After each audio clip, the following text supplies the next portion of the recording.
Free or dead? 20 years, thought Lewis Ball as he trudged through the mud. 20 years since the acne-ridden teenager with a Sten gun. Oh, not paused. Shot a Fallschirmjäger outside of Ashford. Now he screamed at him to put his hands up as the German fumbled for his parachute. How he turned around with a Schmeisser. How, panicked, he pulled the trigger and riddled the invader with bullets. That was the first man he ever killed. Much more fighting had gone on those 20 years for Ball. Him being cut off from had a lot to do with it. And so did him eventually finding an SAS stay-behind squad. None of them were too keen on ever giving up, and Bell went along with the flow. He saw many of his friends die, people seen mauled beyond belief by explosions, and been in many situations where he believed his life was over. But he kept going. One day he thought, England will be free. Any trace of collaborationist oppression would be eliminated. England would be a true democracy, where everything would be decided by the will of the people. No monarch or dictator would be doing the thinking for England no more. And men like him, he wouldn't be needed. But for now, he had to keep his thoughts to the present. His squad was tasked with wiping out a collapsed checkpoint, and he had to get on top of the hill before the frontal assault began. Who dreams, dares. HMMLR's England have overwhelmed the governors of Cornwall and cleansed the German influence from Britain. Now, how we shall extol thee, who are born of the widest still, and widest shall thy bounds be set, God. And who made thee mighty, make thee mightier yet. Okay. Right, so let's prepare for the attack on London, because that is the next thing to come. That was the wrong order. I wanted that one. And then I'm going to reduce your line. I'm going to say you're going to attach to them, and you're going to attach to them.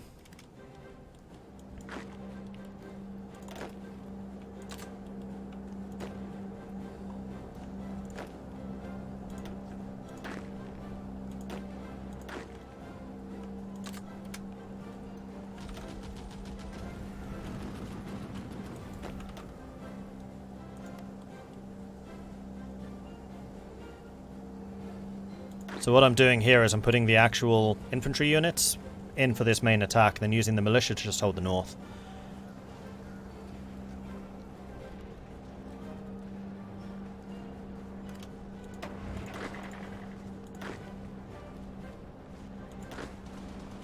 What Jewish unit?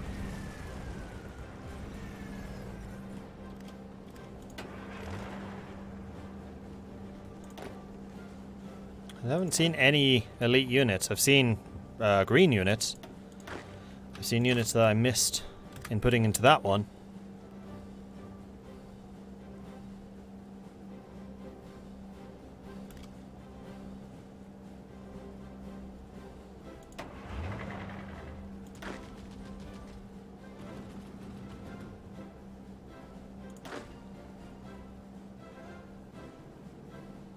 Oh, all Jewish Defence Force. No, that's green.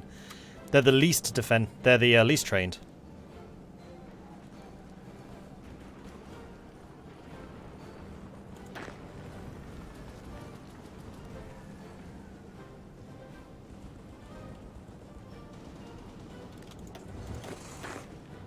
Okay. You can do some plan prep. Get a move on. Come on, people.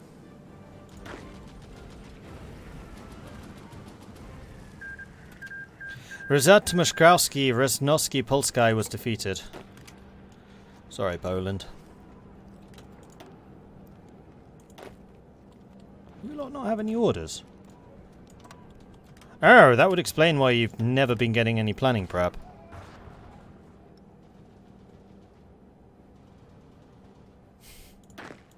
How much planning prep did I waste on that? I dread to think. The boss. Auchinleck couldn't get much sleep. Not that anyone could blame him. There was so much that needed to be done. Supplies and logistics up north, front lines and strategy in the Midlands, infiltration and special operations in the south. It would get to anyone. And then there was just the standard business of war. Staring at the maps and the battle lines in order to look for a weakness on his own lines or an opportunity to the enemy's. He could sleep, but there was a driving determination keeping him awake. If he slept, he might miss something. He couldn't let the day's work go unfinished. There would be more problems the next day, and it compounded on top of the other. He couldn't keep up. The men would die as a result. He could sleep when he got this thing done, he thought, when England was free, when the rightful Queen was restored, and when the Nazi domination was altered in the English Channel. Then he could finally take a deep sleep. His just reward.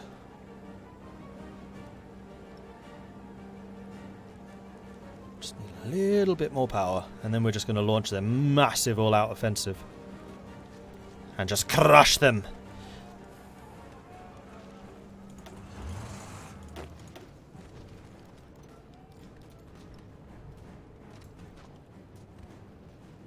Nine, 8, 7, 6, 5. Read that in a minute, I'm busy. 0. Alright, everyone's ready. The Shadow. Robert Art was not a very good soldier. He was not a good runner. He was not a good spotter. And a rather abysmal shot. But by George, he wanted to serve England. So when a caring officer, worried that if Robert got into an actual war he might kill someone, said that a posting in H Company in the Scottish Islands was available, Robert was just chuffed to have an opportunity to save his country. One day, a routine patrol in the middle of a blizzard, Robert saw something. Something off. A black figure with... Is that a Stahlhelm? Sweet Mary, it's a Jerry. He called out to his brave companions, but they must not have heard him over the blizzard. The German was getting closer. My God, he's got his gun pointed right at us. Robert raised his own, shouting at the man to halt. Bang. The rest of the patrol looked over, stunned. Robert stood there, shaking. Everyone just stared a few seconds, then... What in good God's name do you think you're shooting at? It was a Jerry, right over there, 50 yards or so. In the fucking Scottish Highlands, are you stupid? Hey, look, the helmet. The patrol walked over to the crumpled figure in the red snow. There they saw the cross of St. Andrew on his shoulder. Some made crosses on their chests. One man vomited. Robert just stared, numb. Oh, Christ alive. Right, this never happened. Bury the body deep, not under the snow. I mean 6 feet under the ground. I don't care if it's frozen and nobody speaks a word to the lieutenant, or we've all had it. Hours later, the patrol returned. Anything out of the ordinary, chaps? You're a touch late. Robert slumped along. He decided to own up for his crimes. He deserved nothing less for the death, for what he'd done. Sir, he didn't get to finish before he was cut off by his squad mate. No, sir, just lost, sir. Nothing to worry about, sir. Republic of Scotland, manpower -1. Whoops. Alright, and you attack, you attack, you attack, and you definitely attack. Go.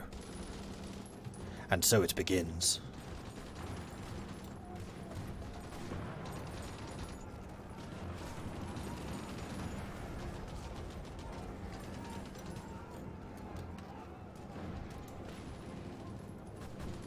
It's not going very well.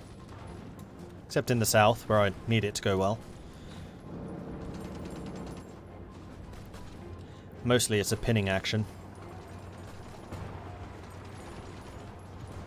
Whoa, why are you stuck on just that? Don't be doing that. That's silly.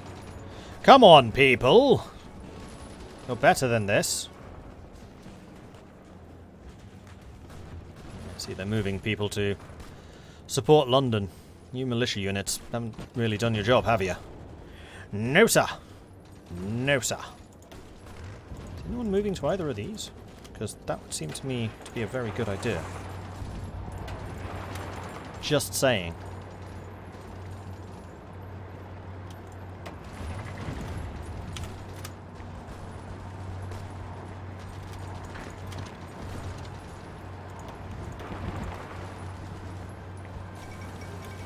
Algerian crisis diffused. Despite rising tensions between Italy and Algeria, it seems like a war has been narrowly avoided as representatives from both countries met in the peace conference in Palma de Mallorca.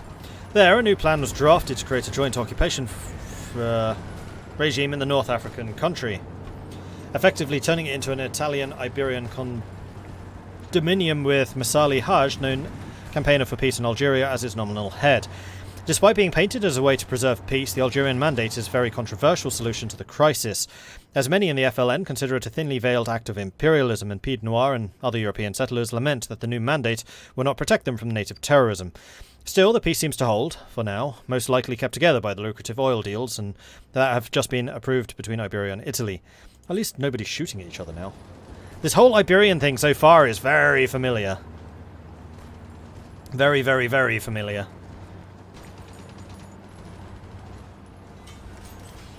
Okay, now we're starting to see some success over there. That's more like it. There we are, the attack on London. Finally. You go and take Dover. You stop him reinforcing. You attack me across the river, that's completely fine. London has fallen!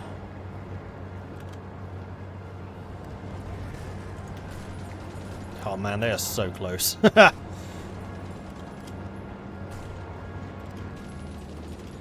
Alright, let's go and move the armor up to here, where they can strike across against this.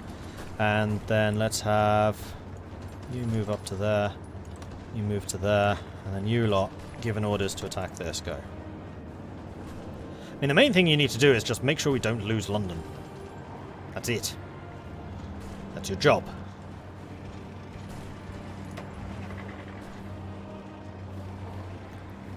Tanks are almost in place.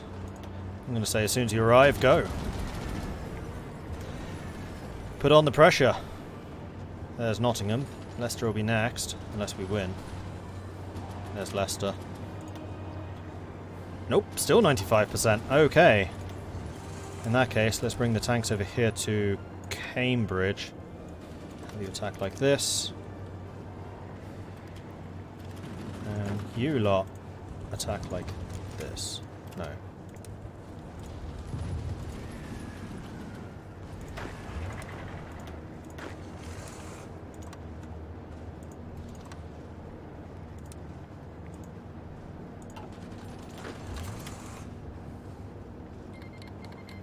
The Presidium of the Supreme Soviet declared war upon the partisan Republic of Oldan.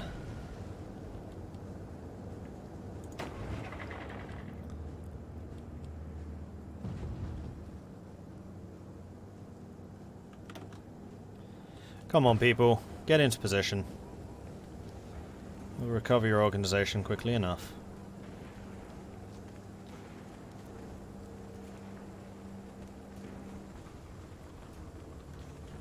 Go. The Committee for the Liberation of the Peoples of Russia declared war on the Tatar Republic. Really? Cambridge is going to struggle that much? Huh.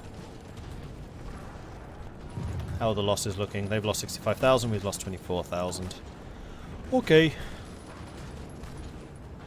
mean, they're in pretty heavy defensive locations right now, but as soon as their defenses here crumble, we can shift over on these two pretty easily. Because they're going to be low on organisation, they're not going to have a chance to recover, whereas we can if we need to. Also, my armour happens to be over on that side. Improved AT equipment. Nice. And also something else. Let's go for the ultra-modern AT, and then I think I might actually go for an air doctrine. Air supremacy, air superiority, or air parity.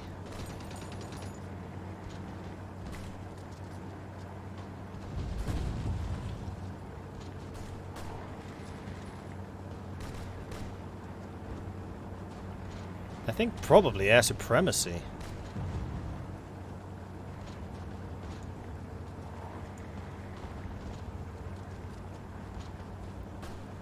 Or sovereignty. No, air supremacy is bombing. That's clearly heavy bombing.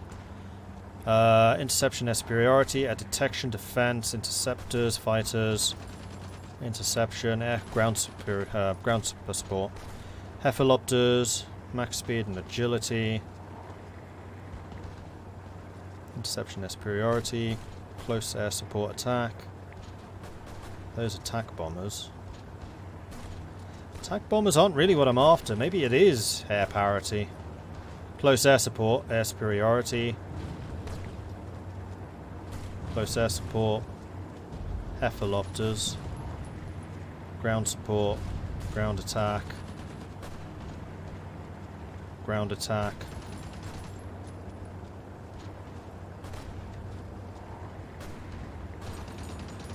This is all hephalopters. Like all hephalopters. Attack bombers, missiles. That's definitely a USA, so it's between these two.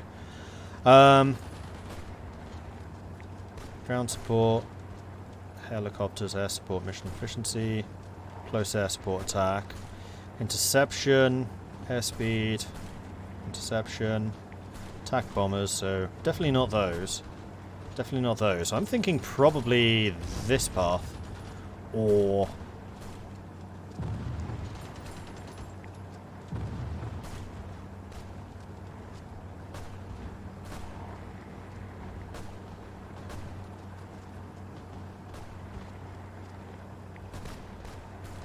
basically 11 in any direction.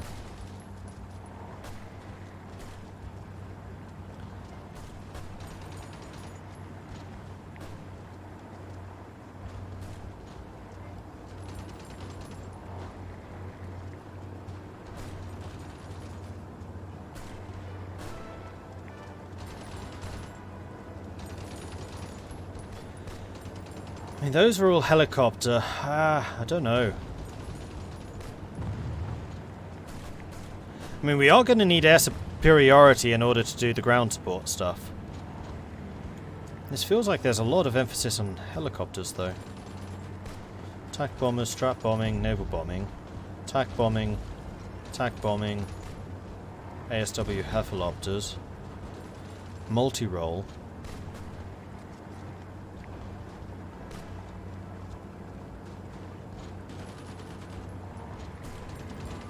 Those are all helicopters. Yeah, it's definitely not that. I think I'm going to go for this one. Because this one feels too limited. Though there is a lot of close air support. Oh, that's defense. That's for helicopters. That's ground support. That's ground support.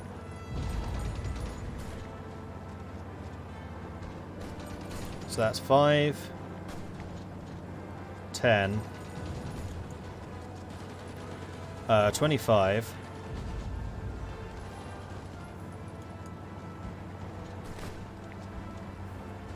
35 versus 10, 20, 25, 25, yeah, this one's better. More of it. War has changed, and our country is in need of an air force that prioritizes supporting land units. This strategy is useful in ensuring victories in small confrontations and skirmishes, which is particularly useful in guerrilla warfare, mutually exclusive with global air and air sovereignty.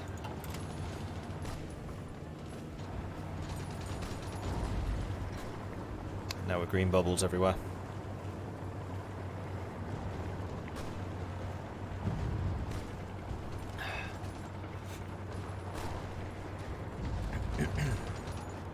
Cambridge is the last holdout of the collaborators. Tisk, tisk, tisk, Cambridge. Tisk, tisk, tisk.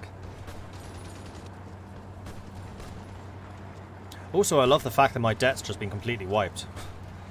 No deficit whatsoever right now. And there it is. Total victory. What? Okay. I was like, hang on. I didn't lose. The Siberian Black Army has defeated the provisional government of Krasnoyarsk, and we apparently also won. We are now the English Transitional Government, and we did lose all of our troops except for Her Majesty's most loyal division.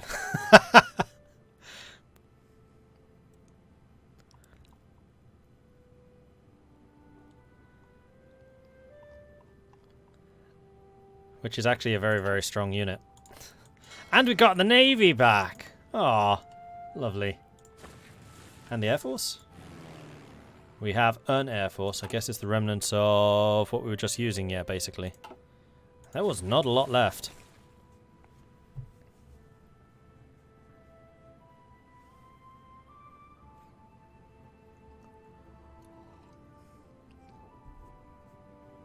Like in the real 1960s when Cambridge was full of Russian spies.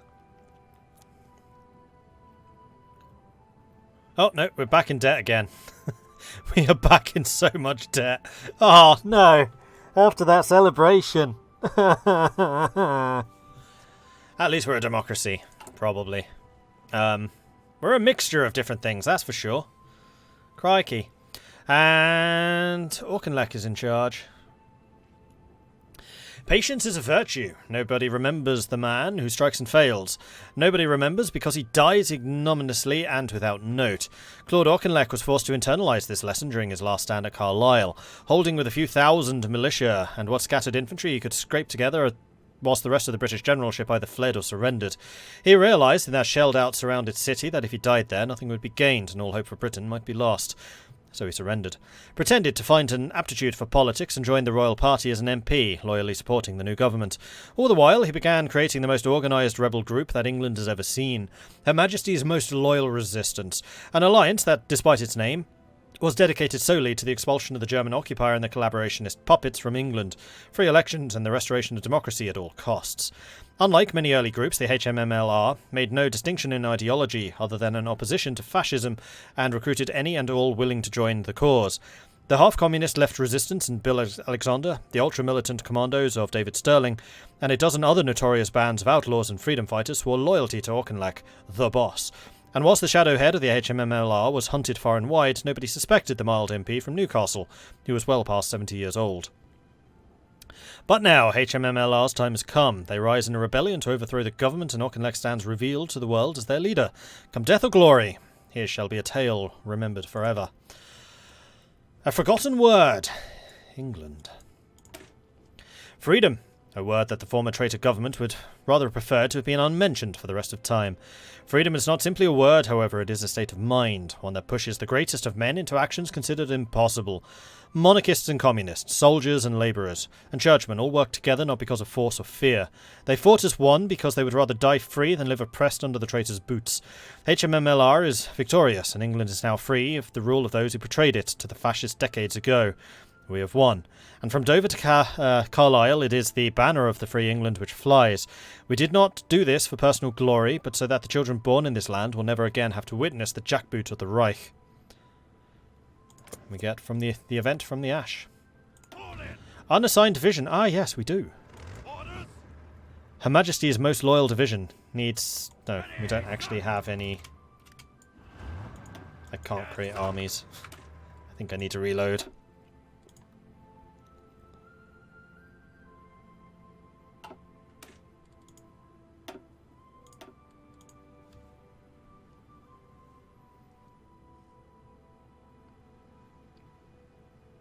I don't want to know the possible paths.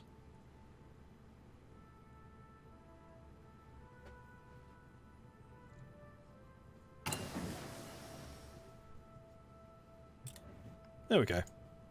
That's better.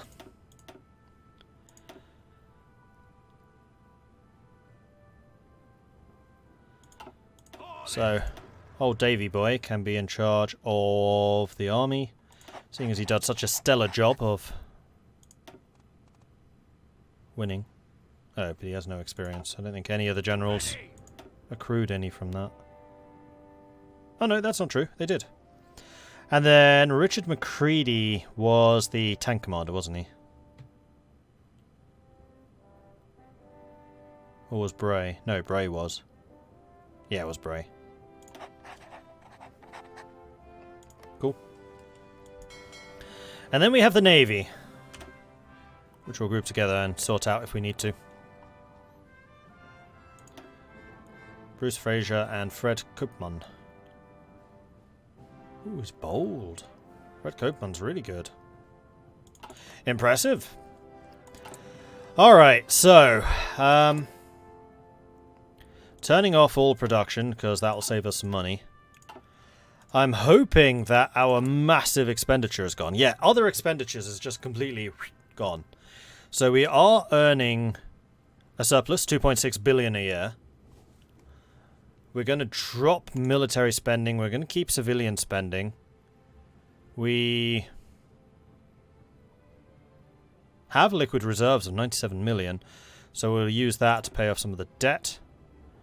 And we're going to leave the construction budget as is.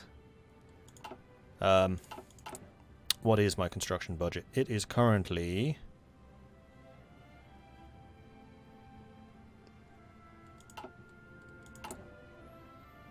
probably 0.